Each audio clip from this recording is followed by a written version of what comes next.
Lifeline clinical laboratory अत्याधुनिक machinery युक्त computerised व मान्यता प्राप्त लॅबोरेटरी, अल्प दरात रक्त, लघवी, थुंकी व सर्व प्रकारच्या तपासणीचे विश्वसनीय केंद्र।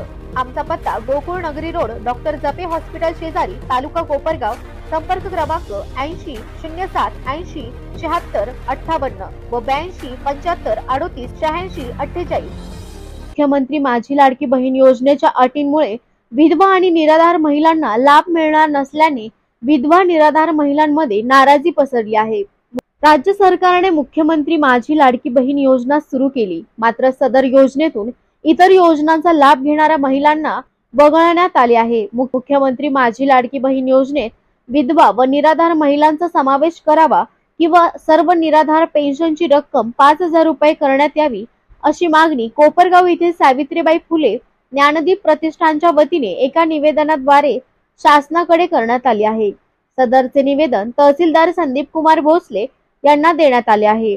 मुख्यमंत्री माझी लाडकी बहीण योजनेपासून अपंग, परित्यक्ता, विधवा, श्रावणबाळ, संजय गांधी निराधार अनुदान योजना आदी शासकीय योजनांचा लाभ घेणाऱ्या असंख्य महिला या वंचित राहणार आहेत। या महिलांनाही शासनाने मुख्यमंत्री माझी लाडकी बहीण या योजनेत प्राधान्याने समाविष्ट करून घ्यावे किंवा पेन्शनची रक्कम 5000 रुपये करण्यात यावी, अशी मागणी सदर निवेदनातून करण्यात आली आहे। यावेळी सावित्रीबाई फुले ज्ञानदीप प्रतिष्ठानच्या अध्यक्षा संगीता मालकर यांच्यासह विधवा व एकल महिला मोठ्या संख्येने उपस्थित होत्या। नमस्कार, मी संगीता मालकर, अध्यक्षा सावित्रीबाई फुले ज्ञानदीप प्रतिष्ठान कोपरगाव। आज या ठिकाणी मी संपूर्ण एकल महिलांना सोबत आणलेला आहे।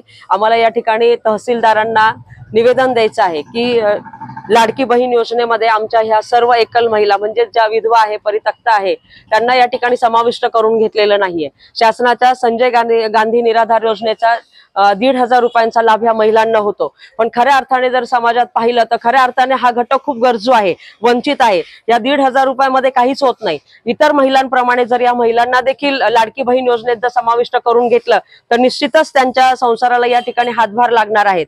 आज आपण पाहिलं, आकडेवारी जर पाहिली तर महाराष्ट्रामध्ये 15 लाख ज्या महिला आहेत त्यांना संजय गांधी निराधार आहेत। त्याचप्रमाणे इंदिरा गांधी राष्ट्रीय पेन्शन योजनेचा लाभ 11 लाख महिलांना या ठिकाणी मिळालेला आहे। म्हणजे एकूण जवळपास 27 लाख महिलांना या योजनेचा लाभ मिळतोय, पण तो फक्त 1500 आहे। आणि हा 1500 रुपये म्हणजे अतिशय धक्कादायक बातमी आहे, धक्कादायक गोष्ट आहे। साधारण आपण पाहिलं की 1500 मध्ये काय होतं, तर या महिला सगळ्या अगदी कोणी धुणं भांडी करणारे असेल, कोणाच्याकडे बाळ सांभाळण्याचं काम करणारा असेल, असे छोटे छोटी मोठी कामं करणाऱ्या या महिला आहेत आणि त्यांच्या पदरी 2-2, 3-3 मुलं आहेत। तर हा सगळा संसाराचा गाडा काही 1500 रुपयामध्ये होत नाही। तर त्यासाठी ह्या लाडकी बहीण योजना जी आहे तर याच्यामध्ये ह्या सर्व विधवा महिलांना या ठिकाणी समाविष्ट करून घ्यावं, याच्यासाठी आम्ही या ठिकाणी निवेदन देण्यासाठी आलेलो आहोत। आणि महाराष्ट्र राज्यामध्ये ह्या 27 लाख महिला आहेत, या योजनेमधून या महिला वगळल्या नाही पाहिजे। या प्रत्येक महिलेला याचा लाभ दिला तर 3000 हे झाले। त्यानंतर बालसंगोपनचे काही पैसे महिलांना येतात,